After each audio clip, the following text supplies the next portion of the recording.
On a Tuesday marked by rising tensions in North American trade relations, Prime Minister Justin Trudeau addressed President Donald Trump's recent remarks regarding potential tariffs on Canadian imports. Trudeau emphasized that if Trump aims to initiate a golden age for the United States, it will be essential for him to recognize the value of Canada's contributions, particularly in energy, critical minerals, and other vital resources. Trudeau's assertion highlights Canada's strategic role in the North American economy, especially in sectors that are increasingly important in a rapidly changing global landscape. "We are there to be constructive partners," he stated, reinforcing Canada's willingness to collaborate rather than confront. This moment came during a federal cabinet retreat in Montebello, Quebec, where ministers were strategizing about the future of Canada-US trade relations. The backdrop of this meeting was Trump's ongoing threats to impose hefty tariffs, specifically a 25% tariff on Canadian imports, which he suggested could be enacted as soon as February 1st. Initially, during his inauguration, Trump had hinted at imposing tariffs immediately. However, he later opted for a more measured approach, announcing a plan to study alleged unfair trade practices instead. This study was formalized through an executive order, with a directive to complete it by April 1st. The intention behind this shift seemed to be a desire to approach the situation with some degree of caution, allowing for a thorough assessment of trade dynamics before making sweeping decisions. However, the situation took a more confrontational turn when Trump, while signing the executive order and other related documents, reiterated his thoughts on imposing tariffs. He articulated concerns about immigration and drug trafficking, stating, "We are thinking in terms of 25% on Mexico and Canada because they are allowing vast numbers of people. Canada is a very bad abuser, also vast numbers of people to come in and fentanyl to come in." This statement reflects a broader narrative used by Trump to justify potential trade penalties, linking economic issues with immigration control and drug policy. As the dialogue between Canada and the U.S. intensifies, the implications of such tariffs are significant. For Canada, the potential for a 25% tariff could disrupt not only economic stability, but also the intricate supply chains that bind the two nations.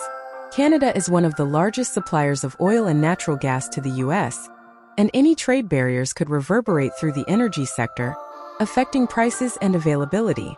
Additionally, the proposed tariffs could have a cascading effect on consumer prices in the U.S.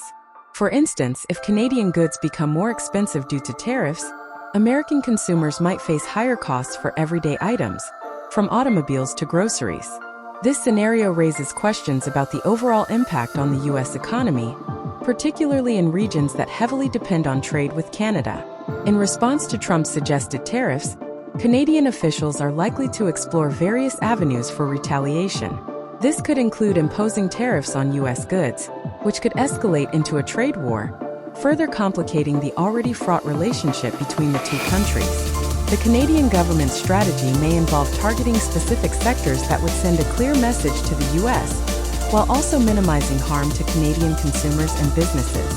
The broader context of these developments lies in the historical relationship between Canada and the United States, characterized by deep economic ties and a commitment to mutual benefit. The North American Free Trade Agreement, NAFTA, which has since evolved into the United States-Mexico-Canada Agreement, USMCA, was designed to facilitate trade and reduce barriers between the three nations.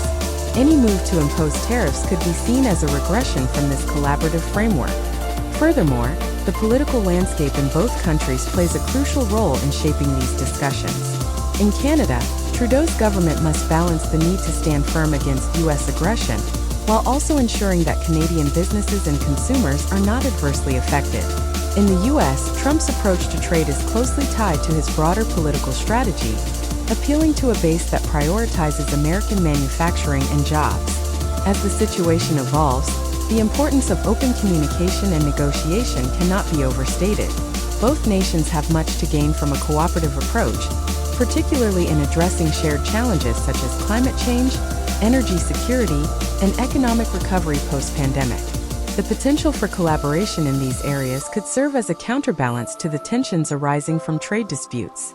In a political climate marked by tension and uncertainty, Prime Minister Justin Trudeau emphasized the importance of Canada as a vital partner for the United States, particularly in the context of energy and resource provision. His remarks came in response to President Donald Trump's alarming suggestion of imposing a 25% tariff on Canadian imports, a move that could significantly impact the Canadian economy and the broader North American trade relationship. The relationship between Canada and the United States has historically been characterized by close economic ties, trade agreements, and mutual dependency. Canada is one of the largest suppliers of energy and critical minerals to the United States, which are essential for various industries and technological advancements. Trudeau's assertion that Canada is ready to provide these resources underscores the strategic importance of Canada in the U.S. economic landscape. In his statement, Trudeau expressed a desire to be a constructive partner, indicating that Canada is willing to engage in dialogue and cooperation rather than confrontation. This approach reflects a broader strategy aimed at mitigating the potential fallout from Trump's proposed tariffs.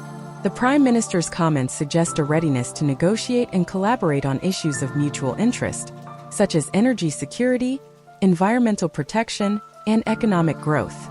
The federal cabinet's meeting in Montebello, Quebec, was not merely a backdrop for Trudeau's comments, but a critical forum for discussing Canada's trade strategy in the face of potential tariffs. The retreat was focused on developing a cohesive approach to U.S.-Canada trade relations, emphasizing the need for resilience and adaptability in the face of external pressures. Trump's threats of imposing tariffs were not new. They had been part of his campaign rhetoric in early presidency. Initially, Trump had promised to review trade practices that he deemed unfair, but later escalated his rhetoric by directly targeting Canadian imports. His assertion that Canada is a very bad abuser reflects a perception of unfairness that drives his administration's trade policies. The reference to vast numbers of people coming from Canada, alongside the issue of fentanyl, illustrates how trade discussions have become intertwined with broader social and political narratives about immigration and drug trafficking. The proposed 25% tariff would have profound implications for both Canadian and American economies. For Canada, it could lead to increased prices for goods exported to the U.S., potentially harming industries reliant on cross-border trade. For the U.S., consumers might face higher costs for Canadian products, leading to inflationary pressures. Moreover, such tariffs could spark retaliatory measures from Canada, escalating into a trade war that could destabilize the North American economy. Trudeau's focus on energy and critical minerals highlights the strategic importance of these resources in the global market. As the world moves towards greener technologies, Canada's abundant natural resources, including lithium, cobalt, and rare earth elements, are increasingly valuable. This creates an opportunity for Canada to position itself as a leader in sustainable energy production and resource management, reinforcing its importance to U.S. economic interests. The complexities of U.S.-Canada relations extend beyond economic concerns. Political dynamics, public opinion, and historical ties all play significant roles in shaping the partnership. Trudeau's diplomatic approach seeks to balance the need for cooperation with the assertion of Canadian sovereignty and interests. As the situation unfolds, the focus will remain on how Canada and the U.S. navigate this challenging terrain. Trudeau's emphasis on partnership and constructive dialogue is essential for fostering a positive relationship amid threats of tariffs and trade imbalances. The outcome of these discussions will not only affect the two nations but will also have broader implications for global trade dynamics, energy security, and economic stability in North America.